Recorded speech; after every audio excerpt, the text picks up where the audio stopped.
Speaking of insane with rage, the Lakers. Oh, boy.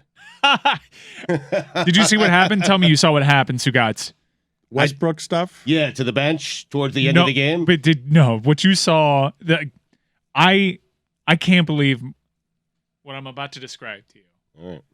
All right, get Stugotz caught up on all of it because the Lakers are being left to shoot wide open threes. Anthony Davis is being left alone. They can't make anything. They're hitting the backboard. Tell him all of the information that includes Russell Westbrook going 0 for 11 the other night, being asked how he played and saying solid. Yeah, solid. Solid. I guess process. That's classic Russ, though. I guess process over results. Late in the game, with 30 seconds left, Russell Westbrook, with a 1-point lead, goes for a 2-for-1. They have the ball. For those that are not familiar with that terminology, 2-for-1 is when you try to make the math work in your favor and get 2 possessions, whereas the conventional thing, and the right thing in this specific game instance is, I'll run the clock out as much as I can, get fouled, and then the other team will have an attempt at the ball. Russ, with a lead, decided, I'm going to go for a 2-for-1, so he rushes. No Russell Westbrook shot is a good shot at this point, but he rushes a long 2 with 30 seconds left on the clock because he's thinking 2-for-1, we're going to get another possession, and he basically turned a win into a loss during the witching hour. They were up by 1, Stugotz. You could see LeBron's reaction, like, what was that? That's dumb basketball. I don't know what he's thinking. It's bad math. And that's coming from someone who once was in the finals and had a teammate who forgot the score.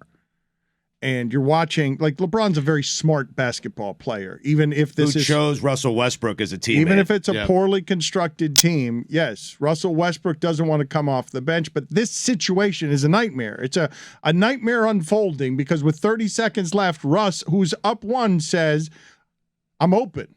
And this is what LeBron said after game 1. Yes, we're getting a lot of open looks, and I'm pretty sure it's because they're allowing us. They want us to shoot the open looks. And if you look at the defense on this play, Nurkic might as well be laughing because they can guard Russell Westbrook with the opposing center, Stugotz, because you can let him shoot. You want every Laker possession to end with a Russell Westbrook shot. You want him shooting as much as he would like to shoot from wherever he would like to shoot because we've been telling you for years this game is going to age poorly. You can't be more athletic than everyone in your 30s in that sport. The construct for the 2-for-1 is that's actually the smart math play, but you have to take into account the game scenario. When you have a 1-point lead, you don't just rush an opportunity to give the other team, the opposing team that ended up coming back in this instance, and Portland actually looks pretty good early in the season, 3-0. He just gifted them an opportunity to prolong the game. He actually ended up giving Portland multiple possessions in which this is a scenario where Portland may see the ball again, but maybe they'll have like 7 seconds to erase this deficit. And it was just bad basketball. Stugotz, as this to me, the whole Westbrook situation, I know we talk about the Lakers too much around here, but LeBron James has been the biggest athlete in America for 20 years. And he's built something in L.A. with all the things that he's learned, that it's going to be a Hollywood machine for many years, and this is how he's chosen. He just signed an extension. As he talks about playing with his kids, this is how he's chosen to end his career with this poorly constructed team that Russell Westbrook is very unhappy at the center of in ways that are so obvious that Charles Barkley and Paul George are saying, you've robbed that man of his joy. That man he's always been, Stugotz, you've heard me describe him as a hissing radiator. He's always been that, but he can't be enjoying any of this. This has to be a real suffering as he feuds with Skip Bayless, and they call him West Brick, and his family. Like, this has been, and laughing is sport in this country at the high-paid athlete who is failing. It's such an interesting career where he's been through this before. He went through it with Kevin Durant. He was the meat shield for Kevin Durant. When he was by himself, he was MVP and did something that no one in the league had seen before on mediocre teams, but he was the centerpiece. But that's the interesting part of when I say interesting career. Exactly what he's going through now, he's been through before, and then he was beloved in Oklahoma City. He was beloved in the NBA, and now he's back where he was with Kevin Durant, where LeBron and Anthony Davis, I guess, are kind of blaming him, saying he's the problem, he's the reason. But he's It's Stugotz. He is the reason. He's 11 of 38 from the field. He can't shoot, and everyone is welcoming him to shoot. And at the end of that game, the opposing center is laughing at you. And the key, he wasn't playing any defense. It's like, go ahead. Mm-hmm.